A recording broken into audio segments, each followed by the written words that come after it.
आपने लोगों के मुंह से सुना होगा कि किस्मत मेहरबान तो गधा पहलवान। आओ जानते हैं इस कहानी को ध्यान से सुने।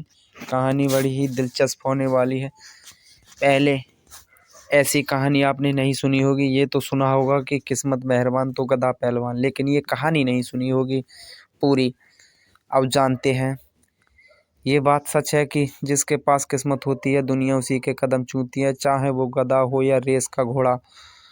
तो आपके आज मैं आपके साथ इसी विषय में एक कहानी का साझा करने जा रहा हूँ। उम्मीद है यह कहानी आपको पसंद आई होगी, और हमारे चैनल पर नए हैं तो सब्सक्राइब कर लें, जिससे कि हम आपको हर रोज़ एक कहानी को लेकर आते रहें और कहानी को लास्ट तक सुने। चलो शुरू करते हैं। बहुत पुरानी बात है। एक नगर में बुद्धराम नाम का एक आदमी रहता था, जो एक नंबर का बेवकूफ़ इंसान था। उसे किसी भी चीज़ का कोई भान नहीं था। हर काम गलत करता था, मगर न जाने कैसे वो ठीक हो जाता था। लोगों को लगता किसी दिन बुद्धू बहुत बुरा फंसेगा, मगर आज तक सब ठीक ही हो रहा था। एक बार बुद्धू के पेट में दर्द शुरू हो गया, तो वो भागा भागा गया वैद्य कल्लन मियाँ के पास। कल्लन मियाँ ने उसे आंवला, अरड़ और बहेड़ा एक प्रकार की औषधि को पीसकर चूर्ण बनाकर दे दिया। बुद्धू ने जब पूछा कि बस इतने से ठीक हो जाएगा, तो कल्लन बोला, तुम्हें पेट में कब्ज हो गई है, जो सारी बीमारियों की, सारी तकलीफों की जड़ है। अब ये चूर्ण इस कब्ज को तोड़ देगा, कल तक तुम बिल्कुल ठीक हो जाओगे। अगले दिन तक बुद्धू बिल्कुल ठीक हो चुका था। उसने ये बात अपने पल्ले बांध ली कि कब्ज की ही सारी मुसीबतों की जड़ है, और अरड़ बहेड़ा और आंवला मंगा कर दुकान करके बैठ गया। जो भी उसके पास आता उसे चूर्ण की पुड़िया बना बना कर दे देता। धीरे धीरे उसका काम चलने लगा। अब बुद्धू हकीम बुद्धराम बन गया। उसने अपनी दुकान के ऊपर लिखवा दिया, यहाँ सब मुसीबतों का हल होता है। बुद्ध हकीम बुद्धराम। खैर, उसकी दुकान चलने लगी। कुछ दिनों बाद उसकी दुकान पर एक औरत आई और उसने कहा, हकीम जी, मेरे सोने का हार खो गया है, क्या आप उसे ढूंढ सकते हैं? हकीम जी बोले, बिल्कुल, ये पुड़िया ले लो, जाओ दूध के साथ पी लेना, हार मिल जाएगा। जब औरत घर गई और पुड़िया खोल के मुंह में डाली कि अचानक उसकी नज़र ऊपर गई। उसने देखा कि उसका हार उस ऊपर खूंटी पे टंगा हुआ था, जो उसने बच्चे से बचाने के लिए ऊपर टांग दिया था। लो, हकीम बुद्धू राम जी की जय जयकार हो गई। अब लोग दूर दूर से भी आने लगे। तभी पड़ोस के गांव से एक धोबी आया और बोला, दुहाई है हकीम जी, मेरी मदद करें, मेरा गधा खो गया है, उसके बिना मेरा कोई काम नहीं चल सकता, मैं क्या करूं? हकीम जी ने कहा कि ये पुड़िया ले लो, ले जाओ, अभी खा लेना, ठीक हो जाएगा सब।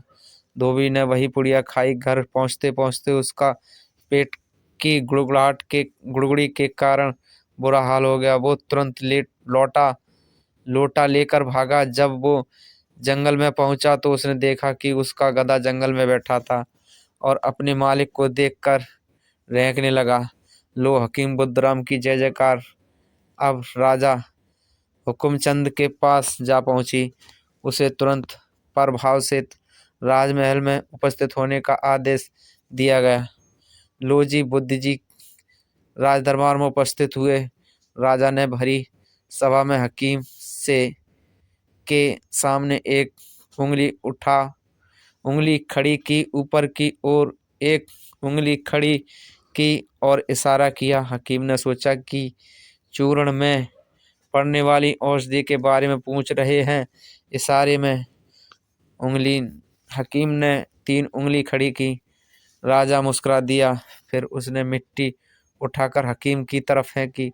हकीम को लगा कि वो उसकी तरफ मिट्टी मारना चाहता है, तो उसने राजा की तरफ पत्थर उठा कर फेंका।